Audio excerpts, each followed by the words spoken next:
नमस्ते, आप सभी का स्वागत है मेरे चैनल दुर्गा टैरो में। और आप लोग पर्सनल रीडिंग के लिए मुझे कांटेक्ट कर सकते हैं, हवन सर्विसेज के लिए कांटेक्ट कर सकते हैं, और जो मैं दूसरी पूजा सर्विस देती हूँ जैसे कि माला जाप करवाना और बजरंग बाण करवाना या कोई भी हीलिंग करवाना, शुद्धि हवन करवाना, शांति हवन करवाना, है ना, तो उसके लिए आप कांटेक्ट कर सकते हैं। और एक और मैं आपको बताना चाहती हूँ बात कि कुछ महिलाएं हैं वो ऐसे कह रही थी कि मेरी जो हवन सर्विसेज हैं वो उनको थोड़ी सी महंगी लग रही थी, तो इस वजह से मैंने कुछ अपनी जो पूजा की सर्विसेज और हवन सर्विसेज हैं उनकी प्राइस कम करी है ना। तो जो भी आपके बजट में सही हो वो करा लीजिए, क्योंकि जो छोटा हवन होगा उसमें मैंने थोड़ी प्राइस कम कर दी है, और जो बड़े हवन होते हैं, सिद्ध हवन होते हैं, है ना, जो स्पेशल हवन होते हैं उनकी प्राइसेस ज़्यादा है। तो अगर वो आपके बजट में सेट होती है तो आप वो भी मुझसे सर्विस ले सकते हैं। और जो 19 अगस्त को हमारी कृष्ण जन्माष्टमी आ रही है, तो उस जन्माष्टमी के लिए मैंने 2 हवन रखे हैं। एक 2100 रुपये का है और 1100 रुपये का है। तो 2100 रुपये वाला हवन जो है वो थोड़ा बड़ा हवन होगा, और जो 1100 रुपये वाला हवन है वो थोड़ा छोटा हवन है। तो जो मतलब इन दोनों हवन में से जो भी आपके बजट में बैठे या आप जो सर्विस लेना चाहते हो तो आप मुझसे कांटेक्ट कर सकते हैं। व्हाट्सएप नंबर दिया गया है डिस्क्रिप्शन बॉक्स में, तो आप कांटेक्ट कर सकते हैं। और जन्माष्टमी हवन की बुकिंग अभी स्टार्ट हो गई है, तो काफ़ी लोगों ने बुकिंग कराया है, तो आप भी बुकिंग करा सकते हैं अपने नाम की और अपनी मनोकामना की। जो भी आपकी मनोकामना हो तो उसको ही ध्यान में रखकर और आपके नाम को ध्यान में रखकर वो हवन कराया जाएगा। तो आपका बहुत बहुत धन्यवाद फिर से। और हम आते हैं आज के वीडियो पर। तो आज के जो वीडियो है तो देखते हैं कृष्ण जी का आपके लिए क्या संदेश है। कृष्ण जी का मेरे YouTube व्यूअर्स के लिए क्या संदेश है। कृष्ण जी का मेरे YouTube व्यूअर्स के लिए क्या संदेश है। कृष्ण जी का मेरे YouTube व्यूअर्स के लिए क्या संदेश है। कृष्ण जी का मेरे YouTube व्यूअर्स के लिए क्या संदेश है।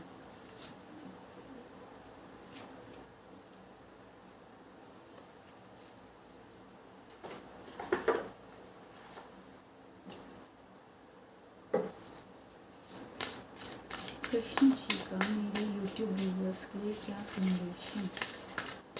कृष्ण जी का मेरे YouTube व्यूअर्स के लिए क्या संदेश है। कृष्ण जी YouTube व्यूअर्स के लिए क्या संदेश है।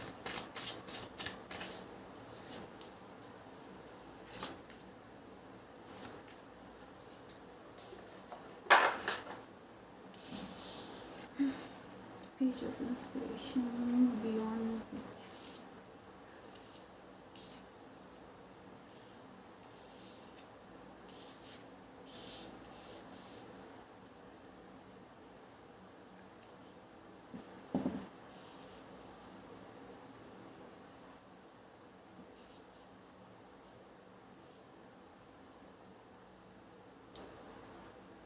तो यहाँ कृष्ण जी आपसे ये कहना चाहते हैं कि आपके मन में बहुत सारे आइडियाज़ आ रहे हैं। मतलब हो सकता है कि आप शायद बहुत ज़्यादा क्रिएटिव इंसान हो, या आप मतलब कुछ ऐसा बिजनेस करते हैं या पार्लर चलाते हैं, या कोई भी बिजनेस हो सकता है, छोटा बड़ा, या टेलरिंग का काम, सिलाई कढ़ाई का काम, या टीचिंग का काम, जो भी आप हो सकता है कोई बिजनेस करते हो। या अगर ऐसा नहीं है तो शायद आप घर को ही आप बहुत अच्छे से गृहिणी होंगे कि आप अपने घर को इतने अच्छे से मैनेज करते हैं, सब करते हैं, और आप अपने घर में ही कुछ और अच्छा करना चाहती हैं या कुछ नई नई चीज़ें करना चाहते हैं।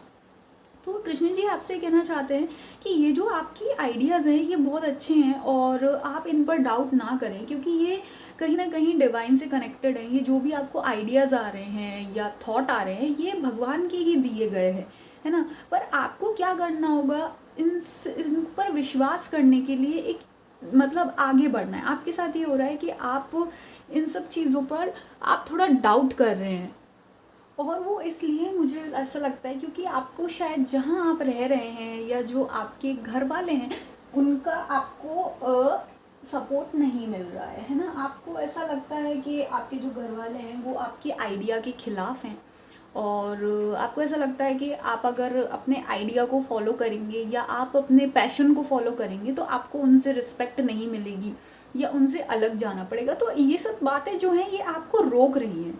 तो जो कृष्ण जी हैं वो आपसे कहना चाहते हैं कि इन सब बातों को, ये क्योंकि ये पुरानी बातें हो गई हैं और आप क्योंकि बहुत ज़्यादा अटैच हैं अपनी फैमिली से, तो ये जो पुरानी बातें हैं ये आपका ब्लॉकेज बन रहा है आगे बढ़ने के लिए। तो कृष्ण जी कह रहे हैं इन सारी जो इंटेंशन है, बातें हैं, क्या इंटेंशन, अपने घर वालों की बात मानना, उनको खुश रखना, या अपने उनको ये करना कि नहीं अगर मैं अपना क्रिएटिव प्रोजेक्ट फॉलो करूँगी तो वो नाराज़ हो जाएंगे। तो कृष्ण जी कह रहे हैं कि इन सब बातों के ऊपर जाकर आप विश्वास रखिए, आप अपनी कलाकारी पर विश्वास रखिए, अपने टैलेंट पर विश्वास रखिए, और ये समझिए कि ये भगवान का एक रास्ता है, एक चाबी दी है आपको आज़ाद करने के लिए। और आप यकीन मानिए कि जब आप अपने काम को अगर ईमानदारी से करेंगे, एक शिद्दत से अगर आप उसको ही पूजा मान के, भगवान की पूजा मान कर करेंगे, तो वो आपको उसमें ज़रूर सक्सेस मिलेगी और आपके घर वाले भी फिर उसके लिए एग्री हो जाएंगे और आपको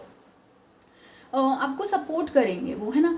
पर आपको ये देखना है कि आपको कुछ भी ऐसा गलत काम नहीं करना है ना। आपका जो क्रिएटिव काम है वो एक पॉजिटिव काम ही होना चाहिए, एक अच्छा और मतलब सकारात्मक काम होना चाहिए।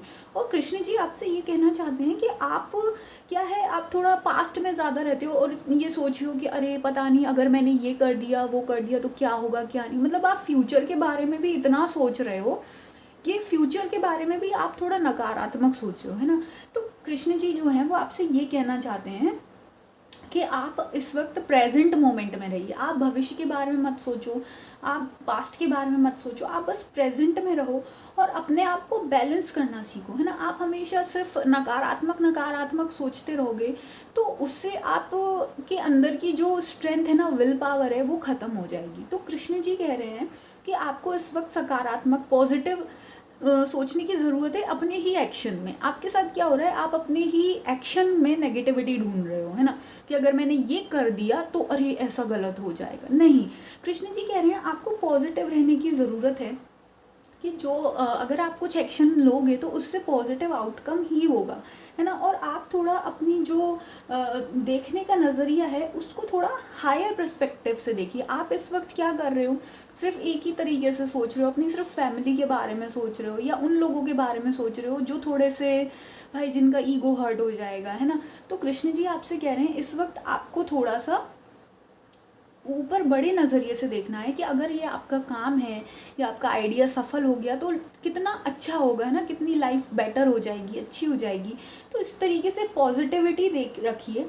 और कृष्ण जी कह रहे हैं कि जैसे ही अगर आपने अपने मन में पॉजिटिविटी ले आई अपने एक्शन के लिए, खुद के एक्शन के लिए, इंसान क्या होता है दूसरों में तो अच्छाई बुराई देख लेता है, पर क्या होता है अब कभी कभी अपने अंदर अच्छाई देखना मुश्किल हो जाता है। लाइफ ऐसी सिचुएशन में आपको खड़ा कर देती है। तो मुझे लगता है आप भी शायद कुछ अपनी लाइफ की ऐसी ही दौर में हैं जहाँ आपको अपने अंदर कोई भी सकारात्मकता नहीं दिख पा रही है। तो कृष्ण जी ये कह रहे हैं कि आप अपने एक्शन में, अपने कर्मों में पॉजिटिविटी देखिए, है ना। और जैसे ही आप अगर ये करेंगे आपको सामने रास्ता बिल्कुल खुला नज़र आएगा और ऐसा लगेगा कि पूरा ब्रह्मांड आपका इंतज़ार कर रहा है उस पार, है ना। तो ये आपको करने की ज़रूरत है। और कृष्ण जी कह रहे हैं बाकी किसी बात की चिंता नहीं करो। और दूसरी बात ये कृष्ण जी बोल रहे हैं choose who you are becoming. Krishna ji कह रहे हैं कि आपको कृष्ण जी जो यहाँ तक लेकर आए हैं, आपकी जर्नी में आपको इतने सारे उतार चढ़ाव दिए, इतने सारे पड़ाव दिए, आप उन पड़ावों को पार करके जो यहाँ तक पहुँचे हो, तो भगवान आपको कुछ बनाना चाहते हैं इसलिए आप यहाँ तक पहुँचे हो। तो कृष्ण जी कह रहे हैं आप स्वीकार करिए अपने आप को जैसे आप हैं, जैसा कृष्ण जी ने आपको बनाया है, जैसा कृष्ण जी आपको बनाना चाहते हैं, जैसा यूनिवर्स आपको बनाना चाहता है ना। और कृष्ण जी आपसे ये कहना चाहते हैं आपको इसलिए थोड़ा सा कष्ट हो रहा है क्योंकि आप जो अपनी मतलब एंसेस्ट्रल पैटर्न है, जो कहते हैं ना हमारे भाई चला आता है पुरखे पूर्वज के एक ही तौर तरीक़ों पर चलना, कि नहीं भाई डॉक्टर का बेटा डॉक्टर, टीचर का बेटा टीचर, भाई ऊंचे ख़ानदान वाले लोग ऊंचे ऊंचे में ही रहेंगे, है ना। और जो जिसको पढ़ना है तो पढ़ेगा, जिसका अगर बनिया है दुकान चलाता है तो भाई उनकी सदियों से इतने पुरखे दुकान ही दुकान चलाते आएंगे, है ना। तो ये जो एक पैटर्न था आप बने हो ये पैटर्न को तोड़ने के लिए, इसलिए आपको इतना हेट और सपोर्ट नहीं मिल रहा है अपने घर वालों की तरफ से, है ना, क्योंकि आप उनसे उनके के अलग चल रहे हो, उनके तरीक़ों से थोड़ा सा अलग चल रहे हो, इसलिए वो आपसे थोड़ा सा नाराज़ हो जाते हैं, है ना, आपको भाई खरी खोटी सुना देते हैं। तो कृष्ण जी कह रहे हैं इन सब के बातों को आप दिल पे ना लें, क्योंकि ये लोग भी भाई अनजान हैं, नादान हैं। इनको लगता है कि भाई जो वो करते आ रहे थे वही सही है और उसी से उन्होंने सफलता पाई है, यहाँ तक पहुँचे हैं, सरवाइव करी है अपनी लाइफ वही सेम काम करते करते। तो उनको ऐसा लग रहा है कि अगर आप उस काम से कुछ डिफरेंट काम करोगे तो शायद आप सरवाइव ना हो पाओ, है ना, शायद आप फेल हो जाओ। तो आपके जो घर वाले हैं वो आपको फेल नहीं होने देना चाहते हैं, है ना, अब वो चाहते हैं कि आप सफल हो, सरवाइव कर पाओ, इसलिए वो आपसे नाराज़ हो जाते हैं कभी कभी। तो कृष्ण जी कह रहे हैं ये छोटी मोटी बातों को आप दिल पे ना लगाएं। बस जो आप हो, आप पैटर्न तोड़ने के लिए खड़े हो और आप अपने आप को स्वीकार करो, सेल्फ लव करो, तो यूनिवर्स आपके हर एक्शन में सक्सेस ज़रूर देगा। और सकारात्मकता रखो अपने विचारों में और अपने कर्मों में, है ना। तो ये कृष्ण जी का आपके लिए संदेश था और मैं आपको बहुत सारी शुभकामनाएं देती हूँ और भगवान से प्रार्थना करती हूँ कि जो भी आप क्रिएटिव काम कर रहे हैं या आपको कुछ अच्छा काम कर रहे हैं तो भगवान आपको उसमें सपोर्ट करे और आपको एक अच्छा इंसान बनाए, आप अच्छे इंसान बने, अच्छा काम करें, लोगों की भी मदद करें। तो ये मेरी आपके लिए शुभकामनाएं हैं। और अगर आप पर्सनल रीडिंग कराना चाहते हैं मुझसे या कोई हवन सर्विस लेना चाहते हैं या कोई भी पूजा पाठ माला जाप कराना चाहते हैं तो आप मुझसे कांटेक्ट कर सकते हैं। आपका बहुत बहुत धन्यवाद मेरे चैनल पर बने रहने के लिए।